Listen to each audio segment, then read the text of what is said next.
शहर आए गांव की जॉइंट फैमिली स्टोरीज इन आपको हिंदी। कितने पापड़ बेलने पड़ते हैं, और अगर यही पापड़ रिश्तेदारों को बेलने पड़ जाए तो क्या नजारा होगा। आई आपको ले चलते हैं शर्मा फैमिली में, जहां बड़े जोर शोर से गायत्री और नारायण अपने बेटे राज की शादी के लिए रिश्ते ढूंढने में लगे हुए हैं। एक तो आज शांति फिर से नहीं आई।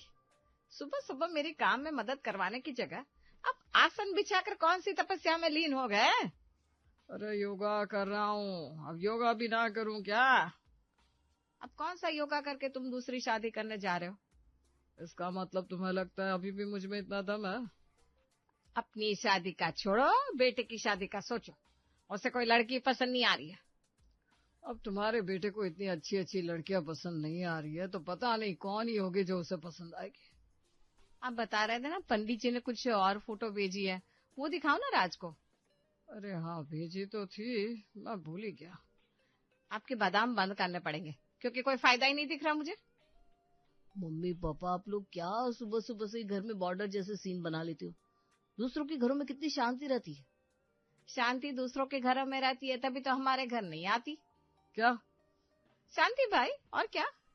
उफ, आप लोगों का पता नहीं क्या होगा। मैं ऑफिस जा रहा हूँ, आज शाम को लड़की देखने जाना है। फोटो हमने देख लिया है। आपने देखी है पापा फोटो? मैंने नहीं। व्हाट्सएप कर दी है, देख लेना। राज अपना फोन खोलकर फोटो देखने लगता है। अरे यार पापा, वाह पापा, कितने बजे जाना है? 5 बजे। ठीक है, 4:30 बजे मिल जाऊंगा चौराहे पर। सारे ताले ध्यान से लगा कर आना, वापस गाड़ी अंदर नहीं घुमाऊंगा मैं। फोटो तो मुझे भी दिखाना, पहली बार किसी लड़की को देखने के लिए राजी हुआ ही है। राज ऑफिस चला जाता है और शाम के वक्त राज की माँ नारायण जी को आवाज देती है। अरे मालिक साहब, अब चलिए, अभी 4:40 हो गए। राज का 2 बार फोन आ गया। चल रहा हूँ। अब ढंग के कपड़े भी ना पहनू क्या? लड़की तुम्हारे लिए नहीं देखने जा रहे जो ऐसे सज रहे हो। तुम तो शुरू से ही जलती आई हो मेरी खूबसूरती से। मोहल्ले वाले भी कहते थे भाई साहब भाभी एक नंबर काम ही है। आइए अभी मैं आपका रिजल्ट निकालती हूँ। नारायण और गायत्री की बहस के बीच राज घर आ जाता है। मुझे पता था आप लोग यही लड़ाई कर रहे होंगे। मैं कब से चौराहे पर से फोन लगा रहा हूँ। अरे ये तेरे पिताजी है, इन्हें समझाना। चलिए, आप लोग और कितनी देर करेंगे? हाँ तो चलो ना। राज सबको लेकर लड़की वालों के घर के लिए निकल जाता है और आधे रास्ते पहुंचने पर गायत्री जी कहती हैं, सुनिए, आपने बाहर का ताला तो लगा दिया था ना? मम्मी, मैंने आपको कहा था ना पहले ही चेक करके निकलना सारे ताले। अरे बेटा, मुझे लग रहा है मैं लगाना भूल गई। तो आप क्या आधे रास्ते से वापस चलेंगे? और नहीं तो क्या बेटा, वापस तो चलना ही पड़ेगा। राज गाड़ी घुमाता है और गायत्री घर पर ताला देखकर चैन की सांस लेती है। जब आपने लगा दिया था तो दोबारा देखने क्यों आए हम? ये सब ना तेरे पापा की गलती है, इनकी वजह से भूल गई थी मैं। अब चले कि नहीं? अरे जल्दी चलो, उनका फोन आ रहा है। जैसे तैसे करते हुए वे तीनों मिश्रा जी के यहाँ पहुंच जाते हैं। माफ कीजिएगा, वो रास्ते में जाम बहुत था। अरे कोई बात नहीं है, आइए आप लोग अंदर आइए। गायत्री और नारायण तो बातों में लगे हुए थे, लेकिन राज की नजर तो मनोहर जी की बेटी आकांक्षा पर अटक गई थी। ये है मेरी बेटी आकांक्षा, इसके लिए ही तो हम कितने दिन से अच्छा लड़का ढूंढ रहे हैं। हमारा राज भी कम नहीं है, अच्छा खासा कमा लेता है और कोई भी बुरी आदत नहीं है। अरे बात वो नहीं है, बात यह है कि हमारी फैमिली तो जॉइंट है और आकांक्षा चाहती है उसके ससुराल में भी जॉइंट फैमिली ही हो। अरे तो क्या हुआ, हमारी फैमिली भी जॉइंट फैमिली है। मम्मी पापा ये क्या बोल रहे हो? दादा दादी की फोटो जॉइंट फैमिली में नहीं आती। मुझे लगता है तेरे पापा ये रिश्ता हाथ से जाने देना नहीं चाहते। देखता जाइए क्या कह रहा है। अगर ऐसा है तो आकांक्षा को भी कोई प्रॉब्लम नहीं होगी। नहीं, हमारी बहू को कोई प्रॉब्लम नहीं आएगी। अरे हमारी फैमिली तो इतनी जॉइंट है कि मोहल्ले वाले भी ये कहते हैं कि भाई इससे ज्यादा जॉइंट तो पानी की पाइपलाइन भी नहीं होगी। बड़ा अच्छा मजाक कर लेते हैं आप। वैसे कौन कौन है आपकी फैमिली में? अरे सब है, राज के चाचा चाची बुआ फूफा सब लोग। अरे वाह, ये तो और अच्छी बात है। लेकिन पापा, शादी के पहले मुझे इनकी फैमिली से भी मिलना है। हाँ भाई साहब, हम अपनी बेटी की किसी भी बात को टालते नहीं है। अरे तो कोई बात नहीं, आप लोग संडे को आ जाइए हमारे घर। ठीक है भाई साहब। राज अपने मम्मी पापा के साथ घर आता है और घर में यहाँ वहाँ देखने लगता है। उसे ऐसी हरकतें करता देखकर गायत्री कहती है, क्या हुआ, क्या ढूंढ रहा है? जॉइंट फैमिली, और क्या? क्या जी, यहाँ हम 3 के अलावा और कौन रहता है? अरे तुम क्यों परेशान हो रही हो? गांव से बुला लेंगे अपने रिश्तेदारों को। फिर तो बेटा हो गई तेरी शादी। क्यों मम्मी, कितना तो अच्छा आइडिया है। गांव में तो सब रहते हैं। हाँ, और संडे को हम उन्हें बुला लेते। लेकिन उन्हें पूरी बात समझानी पड़ेगी ना। अरे वो तो हम सब समझा देंगे। बेटा एक बार और सोच ले। नहीं मम्मी, मुझे आकांक्षा बहुत पसंद आई है। मैं शादी तो उसी से करूंगा। ठीक है, जैसी तुम्हारी मर्जी। नारायण जी अपना फोन उठाकर सीधा गांव मिला देते हैं और अपने छोटे भाई राकेश से बात करते हैं। ठीक है भैया, अपने लल्लू की शादी के लिए अगर हमें शहर वाला बनना पड़ेगा तो हम बन जाएंगे। फिर तो बहुत बढ़िया है। अब तुम नीलम, मुकेश और सुनीता को लेकर आ जाओ। ले आऊंगा भैया। लो भाई, हो गया जॉइंट फैमिली का इंतजाम। आ रहे हैं तुम्हारे चाचा चाची। और नाना जी? हाँ हाँ भाई, राज की बुआ भी आ रही है। अरे वाह, अब तो बस संडे का इंतजार है। संडे नहीं, मैंने उन सबको शनिवार को ही बुला लिया है, जिससे हम उन्हें सब कुछ समझा दें। ये तो और अच्छा किया पापा, अब तो आकांक्षा इम्प्रेस हो जाएगी। शनिवार के दिन सभी रिश्तेदार गांव से राज के घर पहुंच जाते हैं। ला, आ गया तूफान। ये तो चाचा जी है। लल्लू मेरा भतीजा। चाचा जी, मेरा नाम लल्लू नहीं है, राज है। अरे तू कितना भी बड़ा हो जाए, हमारे लिए तो हाथ बराबर लल्लू ही रहेगा। बुआ जी, आप कुछ कहिए ना चाची से। अब मैं क्या बोलूं, तू तो मेरी गुठली है। अरे यार, ये सारे नाम अगर आकांक्षा ने सुने तो वो तो शादी से पहले ही मुझे तलाक दे देगी। अरे ना ना बबुआ, ऐसा नहीं होने देंगे हम तेरी शादी आकांक्षा से करवा कर ही रहेंगे। अरे तुम्हारी बातें बातें हो गई हो तो हमारा पान का बीड़ा बना दो अब। फूफा जी, आप प्लीज ये पान 1-2 दिन के लिए छोड़ दीजिए ना, ये अच्छा नहीं लगता बिल्कुल भी। अबे तुम अभी जमीन से उगे नहीं और हमको सिखा रहे हो। देखो बेटा, ऐसा है, हम है फूफा, और फूफा के साथ कायदे में रहोगे तो फायदे में रहोगे।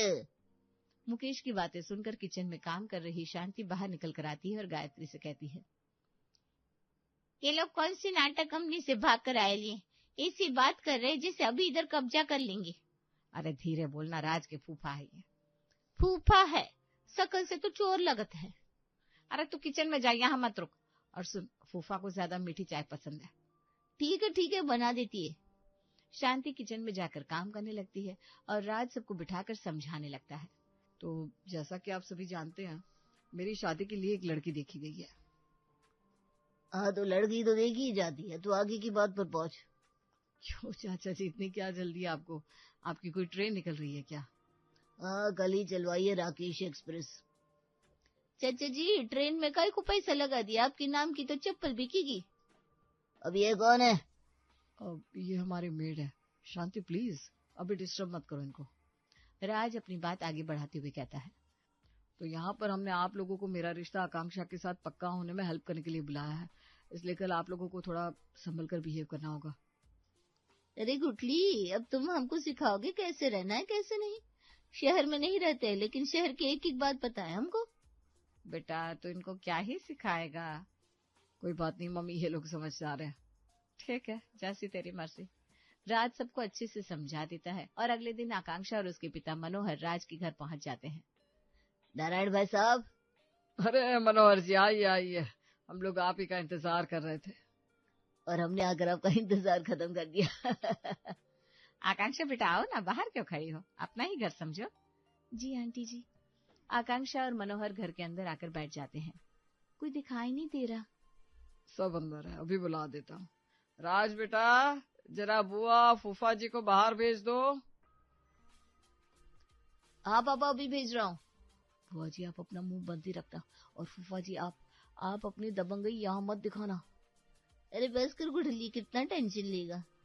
बाहर मुझे गुठली मत बुलाना, अब आप लोग जाइए। सुनीता और मुकेश बाहर आकर मनोहर से मिलते हैं। इनसे मिलिए, यह है मेरी बहन और राज की बुआ सुनीता, और ये सुनीता के पति यानी मेरे जीजा मुकेश। साली साहब, जी लगाना भूल गया आप। अरे क्या जीजा जी, अब आप भी आगे जी पीछे जी बात कर रहे हैं। आप मनोहर जी से मिलिए, मैं जरा चाय पानी का इंतजाम देख कर आता हूँ। ठीक है। आइए मनोहर जी, आपको बाहर कबूतर दिखा कर लाता हूँ। कबूतर? जब हम आए तब तो कोई कबूतर नहीं थे। अरे ये तो बहुत तेज है, अभी कबूतर बुला देंगे। जाइए भाई साहब, तब तक मैं आकांक्षा से बात कर लेती हूँ। आंटी जी, आपके बच्चे नहीं रहते यहाँ? अरे मेरी लड़की की शादी हो गई, अब वो तो अपने ससुराल में है, हम यहाँ ही रहते हैं। अच्छा अच्छा, वैसे आपके अलावा कौन कौन है यहाँ? क्यों पूछ रही हो? अभी से ऐसी खोजबीन की आदत है, शादी के बाद तो घर में सुरंग ही खोद दोगी तुम। हाँ, क्या मतलब है आपका? अरे बुआ जी की आदत ही ऐसी है। हाँ, आप बुआ जी की बात मत सुनो, मैं चाचा चाची को बुला देता हूँ, उनसे मिल लीजिए। ठीक है। राज अपने चाचा चाची को आवाज लगाता है और कमरे से चाची हील्स और गाउन पहने बाहर आती है। चाची, ये क्या है? अब कौन सी पार्टी में जा रही है? अरे यही तो शहर का फैशन है, तुम क्या जानो। नीलम किसी तरह बैलेंस बनाकर चलती हुई आकांक्षा के पास आती है। बेटा ये पर्स देख रही हो, पुच्ची का है। कितने का आया था ये? अरे क्यों फेंक रही है? ये तो तूने नाग पंचमी के मेले से लिया था ना। अपनी बुआ की बात सुनकर राज बुआ के पास आता है। अरे बुआ, आपको अभी पोल खोलनी है? क्या करूं बेटा, मुझसे ना झूठ सुना नहीं जाता। अरे थोड़ा तो एडजस्ट कर लो, उनको करने दो ना जो कर रही है। और मैं क्या करूं? आपको जो अच्छा लगेगा वो करो, लेकिन किसी को पता नहीं चलना चाहिए कि आप लोग शहर में नहीं रहते हो। हाँ हाँ, किसी को पता नहीं चलेगा। ले तेरे चाचा जी भी आ गए। Hello, how do you do? Hello uncle, आप? ये मेरे चाचा जी है। चाचा जी, अपनी शेरवानी क्यों पहन रखी है? क्योंकि आज मेरे भतीजे की शादी है। चाचा जी, आज शादी नहीं है। अरे तो क्या हुआ, कभी तो होगी। अरे तो उसके लिए अभी से क्यों पहन लिया? अरे वो सब छोड़, अब तू ये बता तेरे फूफा जी कहाँ है? वो तो कबूतर दिखाने ले गए थे पापा को। क्या? राज तुरंत भागकर बाहर आता है। भाई साहब, आपको यकीन नहीं होगा, एक एक डाकू को जानता तो मैं यहाँ। हाँ, अब जान गया हूँ। चलिए चलिए, नाश्ता लग गया, अंदर चलते हैं। हाँ बेटा चलो। सभी लोग अंदर आते हैं। भाई साहब, सिर्फ नाश्ता ही नहीं, आपको हमारे यहाँ रात का खाना भी खाकर जाना पड़ेगा। हाँ भाई साहब, अब हम आपकी फैमिली से 1 घंटे में तो मिल नहीं लेंगे, हम तो आराम से रात भर रहने वाले हैं। चलिए, फिर तो अच्छी बात है। मैं रात के खाने का देख लेती हूँ। गायत्री वहां से उठकर किचन में आती है और बड़बड़ाने लगती है। क्या हुआ आंटी जी, आप ऐसे काहे को परेशान है? अरे क्या बोलो, इन्होंने रात तक रुकने को बोल दिया, ये जानते नहीं इन लोगों को। कोई बात नहीं आंटी जी, घर के ही लोग हैं, बुरा थोड़ी ना करेंगे। यही तो दिक्कत है, घर में लोग ऐसे, बाहर के लोगों से तो फिर भी उम्मीद है मुझे। गायत्री काम में लग जाती है, तभी बुआ जी गाना शुरू कर देती है। हाय हाय, ये क्या शुरू कर दिया इन्होंने। अरे तुम लोग गाना सुनो, मेरी पत्नी गाना बड़ा अच्छा गाती है, ऐसे राग छेड़ती है कि कोयल भी शर्मा जाए।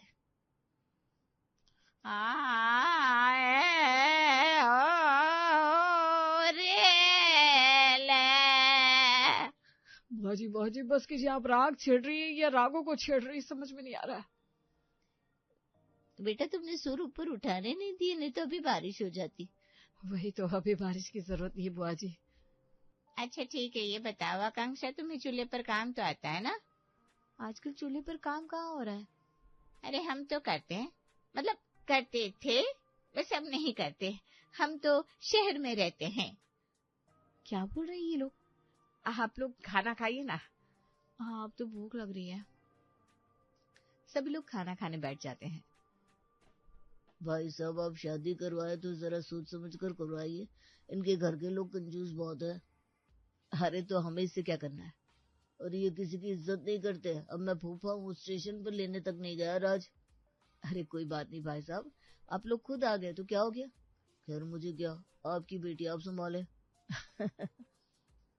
अरे शांति, जरा अचार तो ले आ, बिना अचार के मजा नहीं आता। नीलम पेट भर के खाना खाती है और फिर सोफे पर ही बैठकर कहती है, आज तो खाना ज्यादा हो गया। ए राज, जरा सोडा तो लेकर आ, पच जाएगा सब कुछ। ठीक है चाची जी, एक बार सबका हो जाने दो। No soda want me. क्या? चाची जी शायद आई वांट सोडा बोल रही है। हाँ, चाची की मजाक करने की आदत है। भाई साहब, ये कुर्ता आपने कहाँ से लिया, रंग बड़ा अच्छा लग रहा है, ऐसा ही मैं भी सिलवाऊंगा। जी मैं बता दूंगा आपको, लेकिन आपने ये शेरवानी क्यों पहनी है? अरे आप लोग शहर में रहते हैं कि नहीं? यहाँ पर ना सच सवर कर रहना पड़ता है, उसके लिए तो पहनी हुई है। इतना भी कहाँ सचते सवरते हैं भाई। मनोहर बातें कर रहा था कि तभी मुकेश को एक जोर की छींक आती है और वो मनोहर के सामने ही छींकता है। अरे भाई साहब क्या करते हैं आप?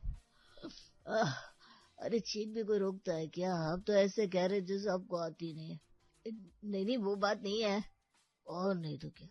वैसे चलिए अब आपको चिड़िया दिखा लाता हूँ बाहर। नहीं नहीं नहीं, अब जाने का टाइम हो रहा है। आकांक्षा बेटा चलो चलते हैं। हाँ पापा, आंटी जी आपसे मिलकर अच्छा लगा। हाँ वैसे हमें भी आज बहुत अच्छा लगा था भाई साहब, लेकिन आपकी फैमिली थोड़ी ज्यादा ही अलग है। हमारी फैमिली ऐसी नहीं है। आकांक्षा को पसंद नहीं आया। अरे पर भाई साहब सुनिए तो। मैं चलता हूँ, अब आकांक्षा के लिए और भी जगह रिश्ता देखना है। मनोहर आकांक्षा को लेकर चले जाते हैं और राज अपना सिर पकड़कर बैठ जाता है।